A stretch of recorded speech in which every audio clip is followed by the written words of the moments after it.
نام ہبہ فاطمہ ہے. میں انڈر 18 کیٹیگری سے اسپیچ کر رہی ہوں. بسم اللہ الرحمن الرحیم. صدر ذی وقار، تمام اساتذہ اکرام اور میرے عزیز ساتھیوں، السلام علیکم. پتھر تو نہیں ہوں کہ میں لب اپنے نہ کھولوں، پتھر تو نہیں ہوں کہ میں لب اپنے نہ کھولوں، گر منہ میں زباں ہے تو بتا کیسے نہ بولوں. جناب والا، آج مجھے جس موضوع پر لب کشائی کرنے کا موقع ملا ہے وہ ہے پاکستان کا ماضی، حال اور مستقبل. جناب والا، اس موضوع پر میں مختلف انداز میں روشنی ڈالوں گی کیونکہ میں کبھی نا امید نہیں ہوتی، اور امید وہ چراغ ہے جو اماوس کی رات کو صبح روشن بناتا ہے. امید وہ پھول ہے جو خزاں کو بہار میں بدلتا ہے. جناب والا، پاکستان ہر پاکستانی کی جنم بھومی، دھرتی ماتا اور مادر وطن ہے. یہ ٹرے میں سجا کر نہیں پیش کیا گیا بلکہ ایک طویل جدوجہد کا نتیجہ ہے. پاکستان ایک نظریاتی مملکت ہے.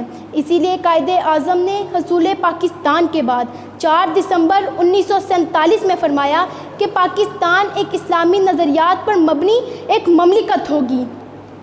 پاکستان کا ماضی، حال اور مستقبل دین اسلام ہے. ہم بحث کس بات پر کر رہے ہیں؟ ہم برا کس کو کہہ رہے ہیں؟ ہم مایوس کیوں ہیں؟ باطل طاقتیں آج بھی ہمارا راستہ روکیں گی، مگر ہم مسلسل ان باطل قوتوں کو شکست دیتے رہیں گے کیونکہ باطل آیا ہی شکست کھانے کے لیے ہے.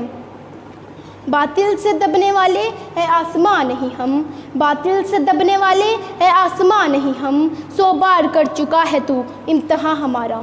جناب والا، جنہیں ماضی گپ اندھیرا لگا، ماضی میں کوئی ترقی نظر نہیں آ رہی، پیچھے مڑ کر دیکھیں تو انہیں سوائے مایوسی کے کچھ نظر نہیں آتا. کیا یہ 1965 کی جنگ بھول گئے ہیں؟ کیا تعلیمی میدان میں عبدالکلام کی کوششیں نظر انداز کی جا سکتی ہیں؟ ماضی میں کئی شاندار اور پرشکوہ مثالیں ہیں جو پاکستان کی توانائی کو ظاہر کرتی ہیں، اور سوائے پاکستان کے یہ مثالیں اور کئی نہ ملیں گی. جناب والا، حال کی بات کریں تو ہمیں زندگی نئے حالات کی آغوش میں جاتی نظر آتی ہے. نئے چیلنجز ہماری قوت فکر کو دعوت غور و فکر دیتے ہیں. پاکستان کے پاکستانی عزائم نئے جوش و ولولے کے ساتھ ہر رکاوٹ کو گرانے کا حوصلہ رکھتے ہیں. مشکلات اب بھی ہیں، اندھیرے اب بھی ہیں، دشمن اب بھی ہمیں مٹانے کی جستجو میں ہے، لیکن ہم وہ ہیں جو اب بھی رکاوٹیں پھاند جاتے ہیں. جناب والا، دشمن آج بھی ہمارے مد مقابل آتے ہوئے ڈرتا ہے کہ چاہے ہم افیون کھایا معاشرہ ہیں، کیونکہ دشمن آج بھی ٹیپو سلطان کی شہادت کا واقعہ نہیں بھولا کہ ٹیپو سلطان شہادت پا چکا تھا، مگر اس کی دہشت دشمن کو پاس نہ آنے دیتی.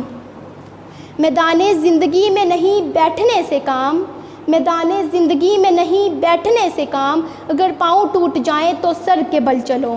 جناب والا، مستقبل آنے والا وقت امیدوں کو بڑھلانے کا وقت، جو پاکستان کو نیا رنگ دینے کا وقت، تاریک نہیں روشن اجالا لیے ہے.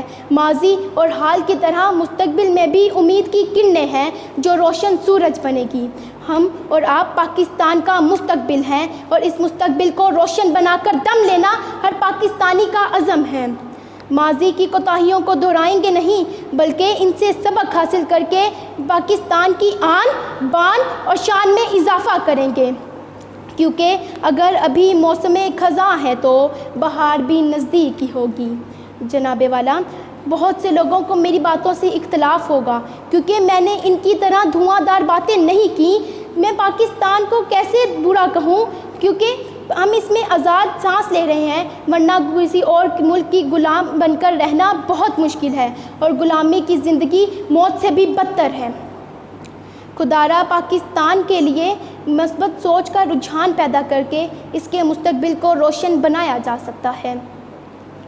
اے ارض پاک تجھ کو درخشاں کریں گے ہم، اے ارض پاک تجھ کو درخشاں کریں گے ہم، تجھ کو لال بدخشاں کریں گے ہم، ہوں گے نہ دہر میں منت پذیر ہم، اب آپ اپنے درد کا درما کریں گے ہم. شکریہ.